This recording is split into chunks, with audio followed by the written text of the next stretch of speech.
말씀은 구약 잠언입니다.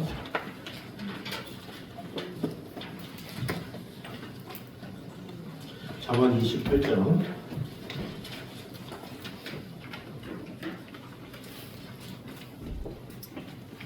잠언 28장 8절에서 14절까지 말씀입니다.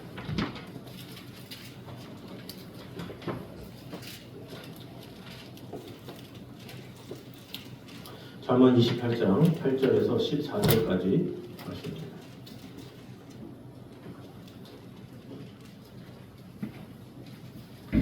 8절부터 14절 교독하도록 하겠습니다. 중한 별리로 자기 재산을 늘리는 것은 가난한 사람을 불쌍히 여기는 자를 위해 그 재산을 저축하는 것이니라.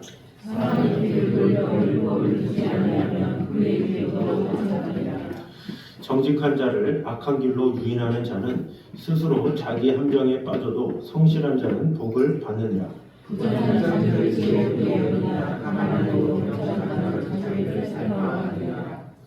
의인이 득이하면 큰 영화가 있고 악인이 일어나면 사람이 숨느니라.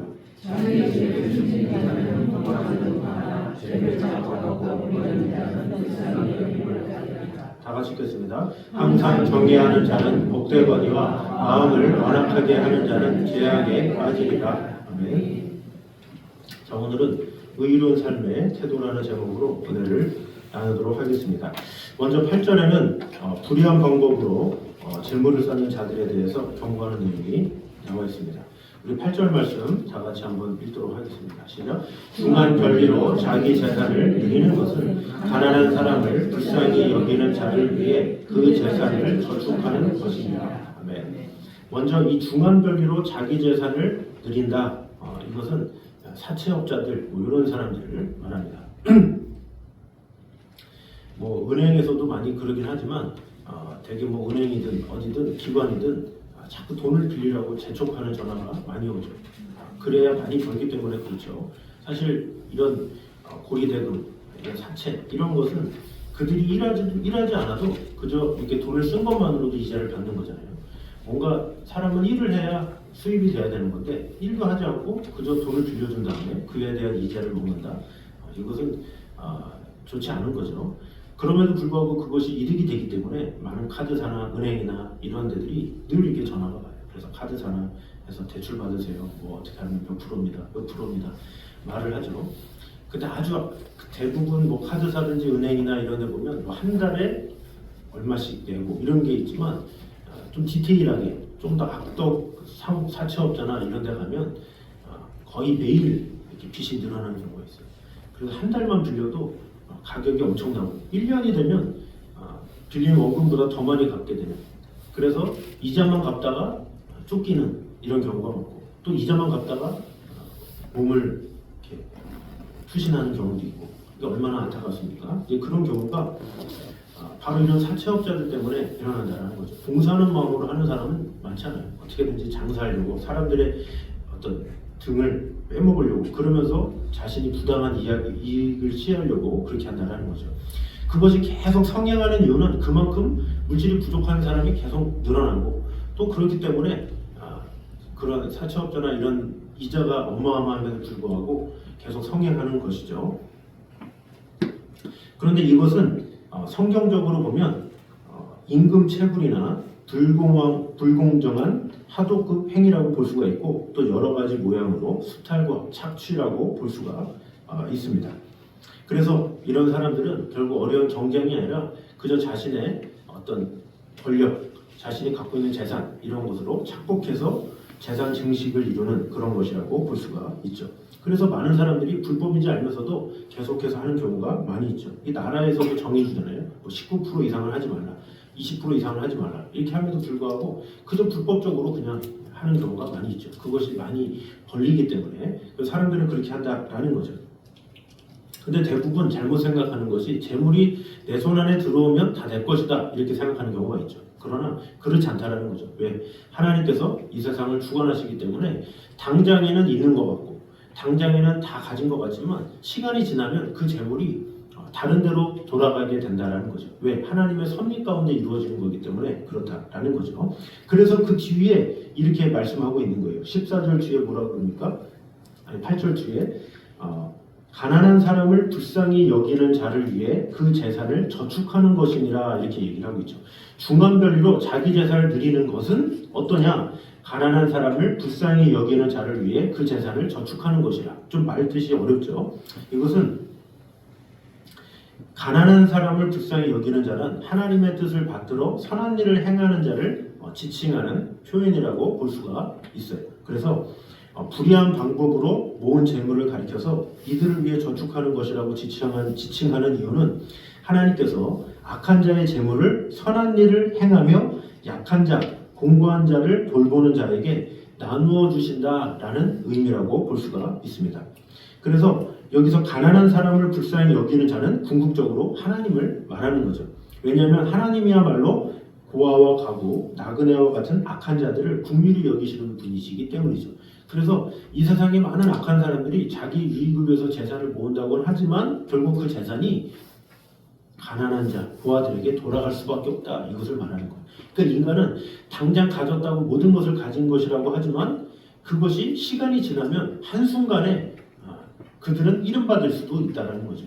예를 들어서 건강에 예를 들 수가 있죠. 우리가 잠시 건강하면 어때요? 야, 내가 건강하구나. 얼마나 교만해집니까 사람이? 내가 운동하는데 내 근육이 많이 자랐어. 내가 키가 많이 컸어. 이런 것을 자랑하죠. 그러나 그 건강이 영원하지 않잖아요.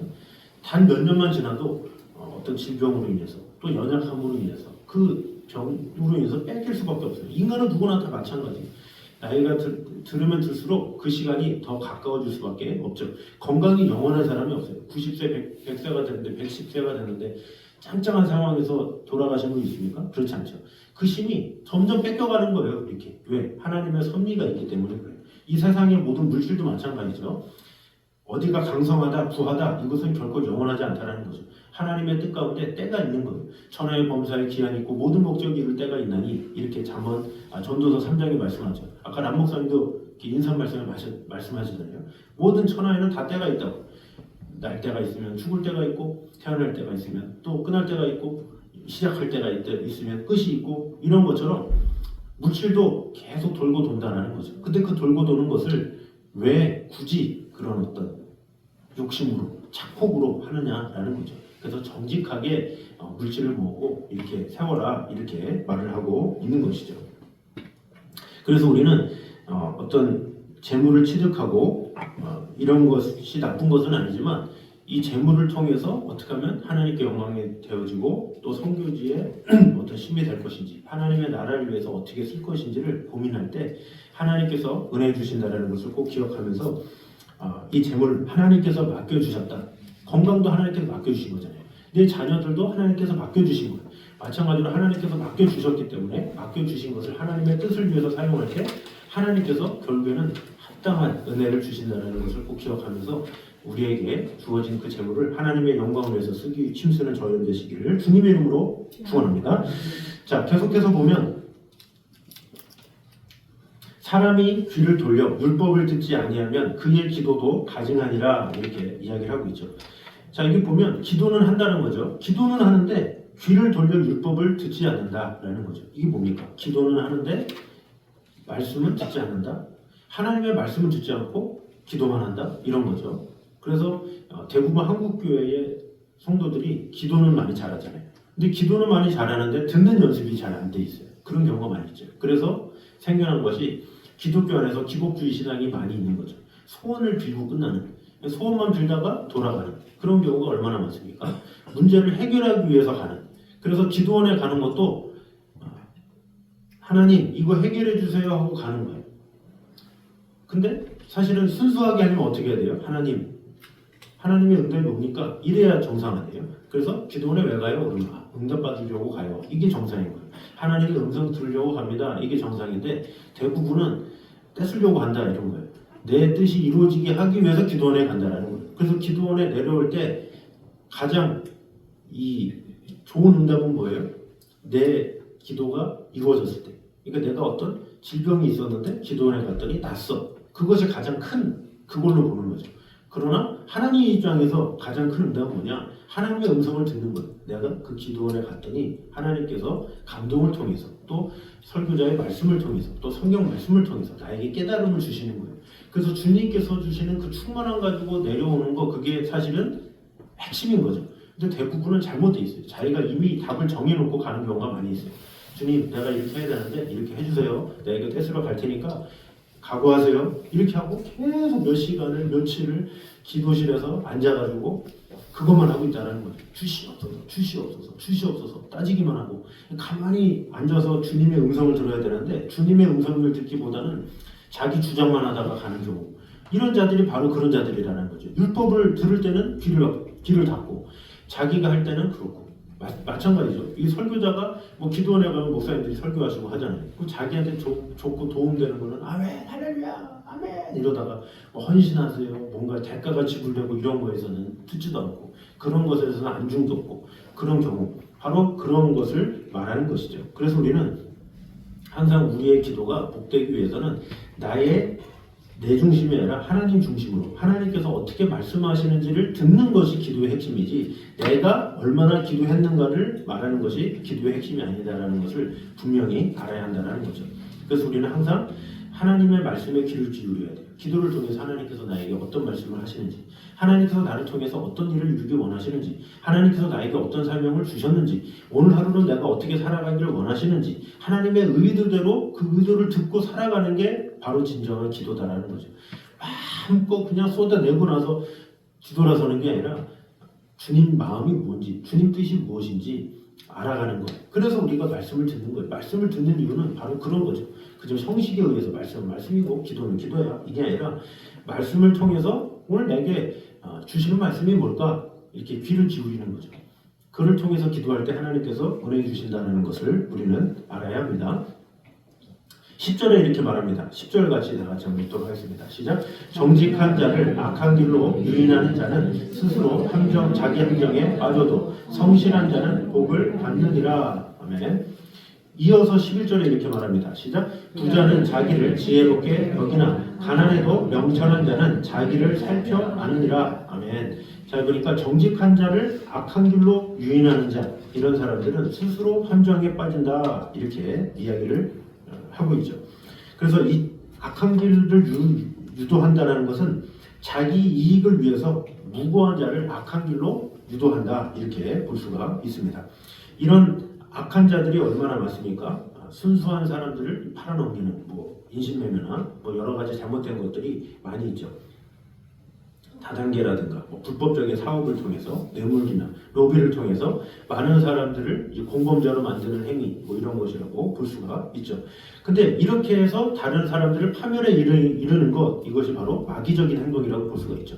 아담과 하와가 에덴 동산에서 행복했죠. 그런데 뱀이 나타나서 그들을 파괴시키기 시작했어요. 이것을 정말 먹지 말라고 하더냐 하면서 아담과 하와를 파멸시키죠. 발람이라는 사람도 그랬습니다. 불의의 삭슬 위해서 이스라엘을 저주하고 미혹하여 범죄케 함으로 인해서 미디안 족속과 함께 죽임을 당하죠. 다윗의 벗이었던 또 모사였던 아히오도벨도 압살롬과 결탁해서 다윗을 배신하고 함정에 빠뜨리고자 했죠. 그러나 결국에는 버림받아서 공매어 자살을 하고 말죠. 결국 이런 더러운 이익을 위해서 타인을 유혹하여 재물로 삼고자 하는 자는 먼저 자기가 재물이 된다는 사실을 알아야 한다는 거죠. 자기에게 돌아올 수밖에 없다는 것을 알아야 돼요. 그러려면 어떻게 되느냐? 그런 것에 뭔가를 얻기 위해서 욕심 부리지 말고 지혜를 얻기 위해 심술하라는 거죠. 그것이 바로 11절에 말하는 거예요. 부자는 자기를 지혜롭게 여기나, 이렇게 얘기를 하고 있죠. 보통 보면 우리는 이렇게 사람들을 존경할 때 그냥 무조건 많으면 존경하는 경우, 이 세상에 그런 경우가 있어요. 저 사람이 자산이 많아, 그럼 갑자기 그냥 존경해. 건물주야, 그러면 그냥 존경해. 그냥 많이 가졌다는 이유 하나만으로 그냥 존경하는 거야. 어떻게 물질이 생겼는지 이런 거 상관없이 그저 많은 것을 가지고 있다 그러면 갑자기 우러러보는. 그래서 그들이 말하면 다 진리이냐, 다 옳은 말이냐, 이렇게 생각하는 경우가 너무나도 많이 있다는 거죠. 근데 실질적으로 선교지 같은 데도 마찬가지예요. 어떤 큰 대형교회 목사님이 오시면 깍듯하게 막 이렇게 하고, 되게 작은 교회 목사님이 오면 좀 태도가 좀 풀어지고 이제 이런 것들이 있다라는 거예요. 뭔가를 가지면 엄청난 권력자인 것 같고 그렇지 않으면 무시하고 근데 그런 것이 인간의 기본적인 모습이다라는 것이죠. 그런데 이런 모습들이 얼마나 어리석습니까? 겉으로 보이는 그런 모습 가지고 사람들을 판단하고 그런 것을 가지고 잣대를 가지고 이 사람은 저렇고 저 사람은 저렇고 그 사람을 판단하는 계기를 어떤 물질적인 걸로 가진 걸로 이렇게 판단한다? 그만큼 헛된 사람이 없다라는 거죠. 사람들은 누가 높냐, 누가 크냐 이런 것에 그렇게 목숨을 거는 거예요. 왜? 인정받으려고 사실 그러는 거죠. 근데 그렇게 인정받으려고 바둥바둥하는 사람이나 또 그런 사람들을 높다 낮다라고 판단하는 사람이나 그 사람이 그 사람이죠. 그래서 이 야고보서에서 이렇게 말을 합니다. 우리 야고보서 2장 말씀을 한번 보도록 하겠습니다. 우리 신약 372페이지를 한번 보도록 하겠습니다.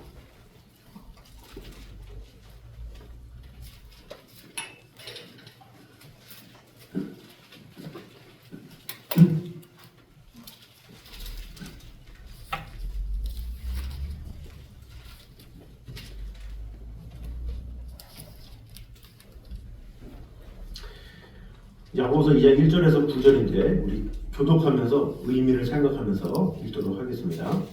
차별하여 대하지 말라는 뜻입니다. 1절부터 제가 읽겠습니다. 내 형제들아 영광의 주 곧 우리 주 예수 그리스도에 대한 믿음을 너희가 가졌으니 사람을 차별하여 대하지 말라. 만일 너희를 대하여 형제가 가르치고 아름다운 옷을 입은 사람이 들어오고 또 너무나 옷을 입은 다른 사람이 들어오게 너희가 아름다운 옷을 입은 자를 눈여겨보고 말하되 여기 좋은 자리에 앉으소서 하고 또 가난한 자에게 말하되 너는 거기 있든지 내 발등상 아래에 앉으라 하면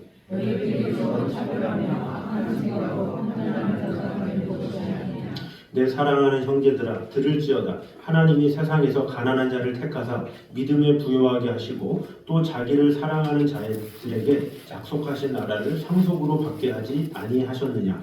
너희는 도리어 가난한 자를 없이내도다. 그들은 너희에게 대하여 일컫는 바 그 아름다운 이름을 비방하지 아니하느냐.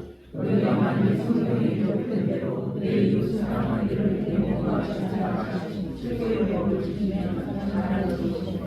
다 같이 읽겠습니다. 만일 너희가 사람을 차별하여 대하면 죄를 짓는 것이니 율법이 너희를 범법자로 정죄하리라. 아멘. 자, 여기서 분명하게 말하고 있죠. 너희 회당에 금가락지를 끼고 아름다운 옷을 입은 사람이 들어오면 어떻게 하냐? 좋은 자리에 앉으소서 그러고 남는 옷을 입으면 거기 서 있으라고 그러고 오늘날의 모습과 똑같지 않습니까?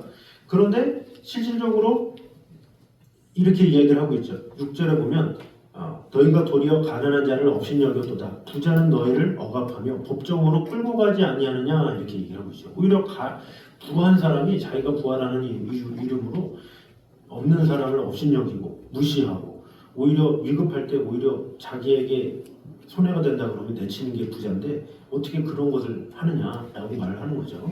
그러면서 하나님은 누구를 택했느냐? 오히려 연약한 자, 부족한 자, 힘없는 자 그런 자들을 오히려 부요하게 하시고 은혜를 주신 분이 하나님이시다 이렇게 이야기를 하고 있죠.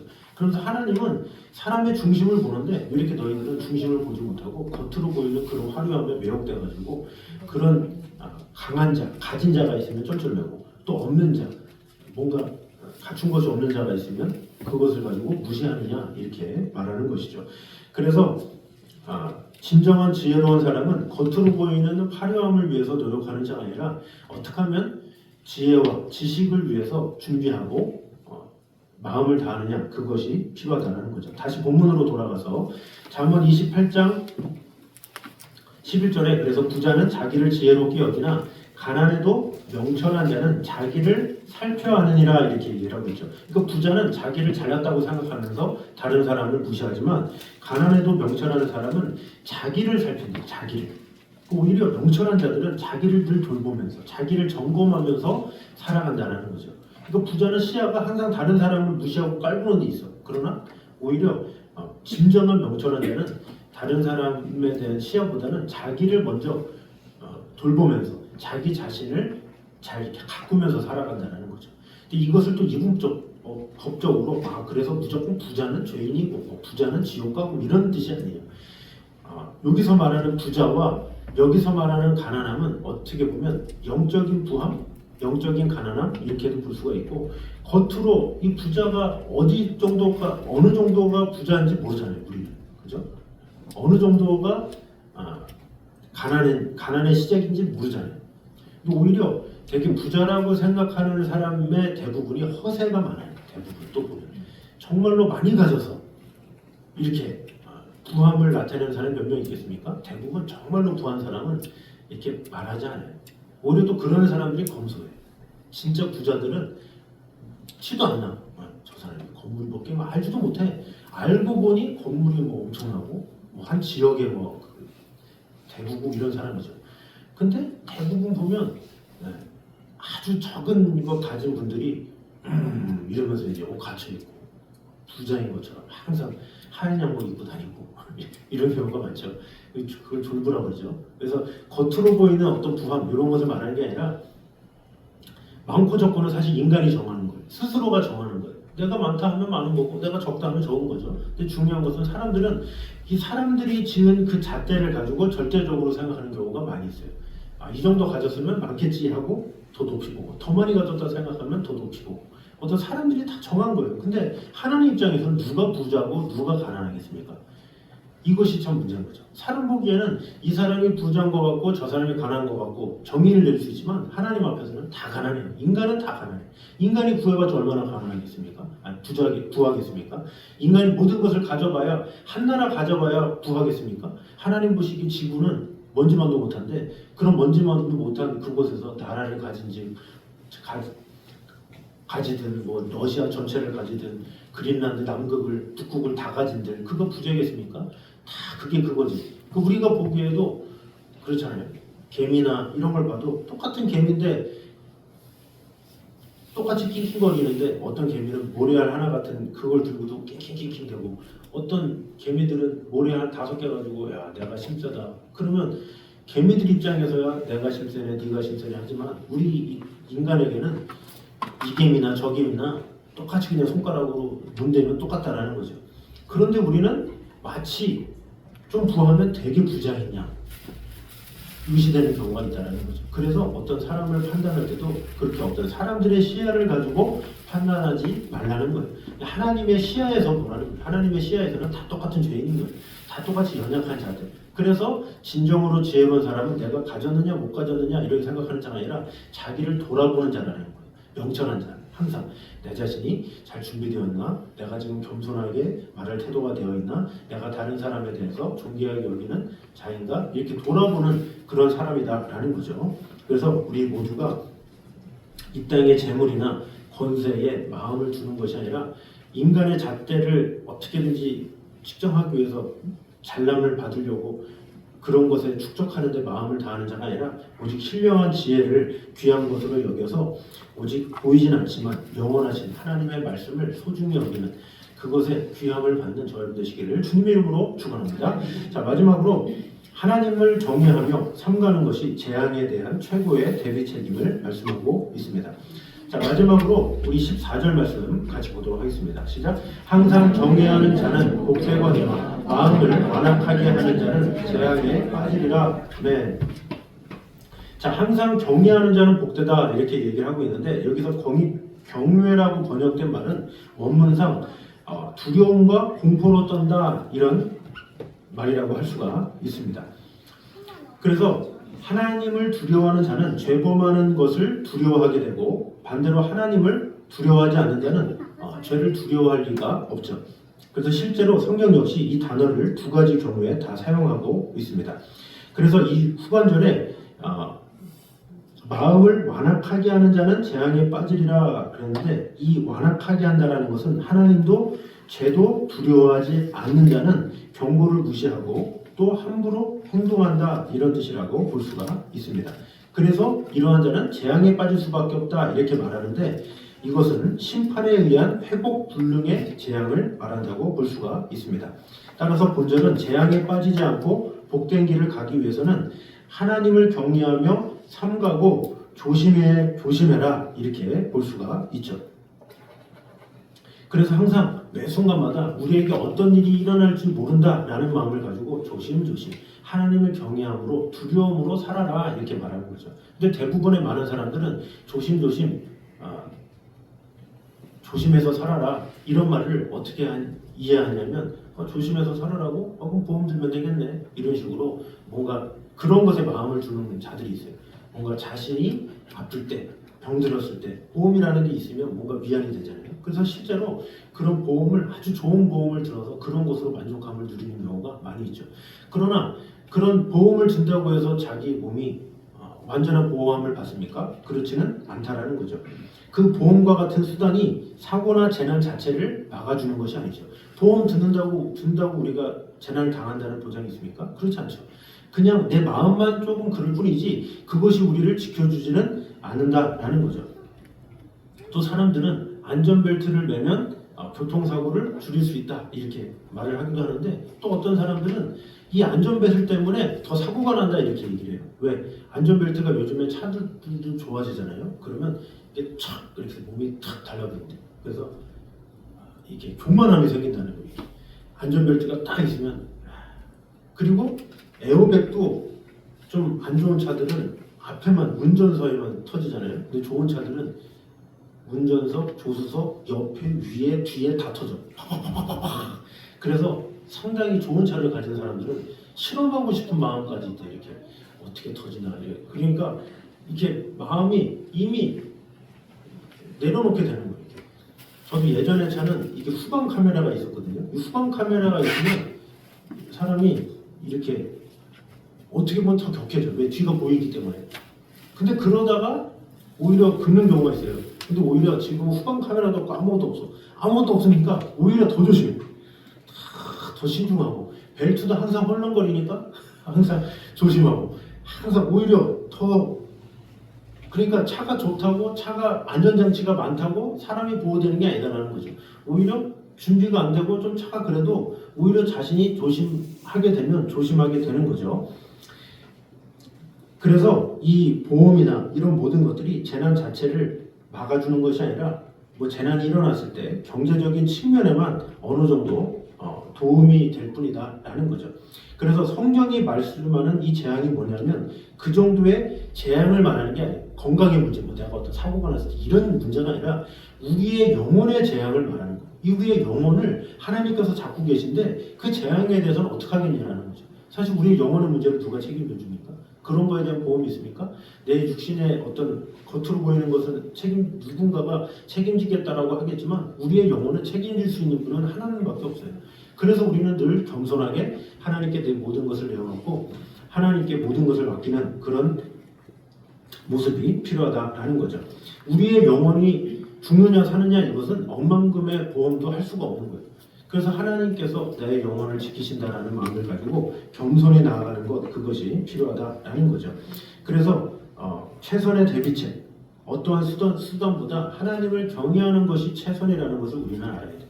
영혼에 대해서도 하나님께서 책임져 주시지만 사실은 어떻게 보면 우리의 건강도 하나님께서 책임져 주시고 우리 자녀의 안녕도 책임져 주시고 우리 모든 것을 책임져 주신 분이 하나님이십니다. 진정으로 지혜로운 사람은 하나님께 구하는 사람이죠. 어떤 보험 들지, 그 사람이 더 건강하고 튼튼한 거 알지 이런 걸 살피는 자가 아니라 하나님께 모든 것을 맡기는 자 이런 자들을 하나님께서 영육간의 강건함을 주시고 또 나의 영혼까지도 미래까지도 다 책임져 주시고 은혜 주신다라는 것이죠. 그래서 14절에 항상 경외하는 자는 하나님을 두려워 떨림으로 경외하는 자는 복되다 이렇게 말하는 거예요. 마음이 완악한 자, 마음을 완악하게 하는 자가 뭐예요? 세상을 의지하고 세상에 내가 뭐 보험이든 뭐든 세상에 이런 예비 장치를 하면 되겠지 하면서 하나님 외에 다른 것을 기대는 것, 인간관계 가지고 내가 많은 인간관계를 가졌으니까 나는 절대 실패한 게 없어 이렇게 생각하는 것 이런 모든 것은 다 멸망하게 될 수밖에 없다라는 것을 재앙에 빠지게 될 수밖에 없다는 것을 말하고 있다라는 거죠. 그러므로 우리의 영혼과 우리의 육신을 돌보시는 분은 하나님뿐이라는 것을 꼭 기억하므로 하나님 앞에 겸손하게 하나님 앞에서 매일매일 세워지게 힘쓰는 저는 되시기를 주님 이름으로 축원합니다. 기도하겠습니다. 사랑주님 감사합니다. 주님께서 우리와 언제나 함께 하심을 믿고 아버지 하나님만 바라보며 나아가는 그런 성도들이 되게 하여 주시옵소서. 늘 하나님의 말씀으로 우리를 세워주시고 지켜주시고 우리의 물질이나 우리의 가정이나 이런 모든 것들이 다 하나님께로부터 말미암은 것을 늘 고백하며 나아갈 수 있도록 인도하여 주시옵소서. 우리가 무엇이 간데 내가 부하다고 하며 내가 가졌다고 말합니까? 주님, 늘 자신을 돌아보며 자신이 어떻게 하나님 앞에 설 것인지를 먼저 생각하는 그런 자가 되게 하여 주시옵소서. 또한 우리가 기도함에 있어서도 정말로 하나님의 뜻이 무엇인지, 하나님의 마음이 무엇인지, 하나님의 생각이 무엇인지를 먼저 기도하는 자가 되게 하여 주시옵소서. 하나님의 뜻대로 사는 자가 되게 하여 주시고 내 소원을 부르짖기만 하고 끝나는 어리석은 자가 되지 않도록 주님 언제나 함께하여 주시옵소서. 또한 부자는 자기를 지혜롭게 여기지만 가난해도 명철한 자는 자기를 살펴한다라고 하였습니다.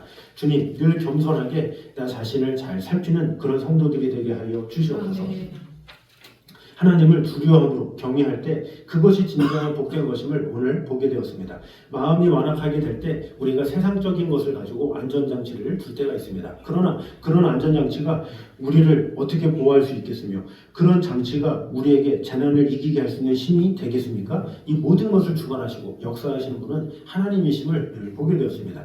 우리의 영육이 더욱더 주님만을 바라보게 하시고 오늘도 살아계신 하나님의 능력으로 아버지 하나님 앞에 겸손하게 나아가는 성도들이 되게 하여 주시옵소서. 이제는 우리 주 예수 그리스도의 은혜와 아버지 하나님의 무한하신 사랑과 성령님의 교통하심이 늘 우리와 함께 계시는 하나님의 나라와 영광을 위해서 살아가길 원하는 이 자리에 있는 모든 성도들 위해 이제부터 영원까지 함께 있기를 간절히 축원하옵나이다. 아멘.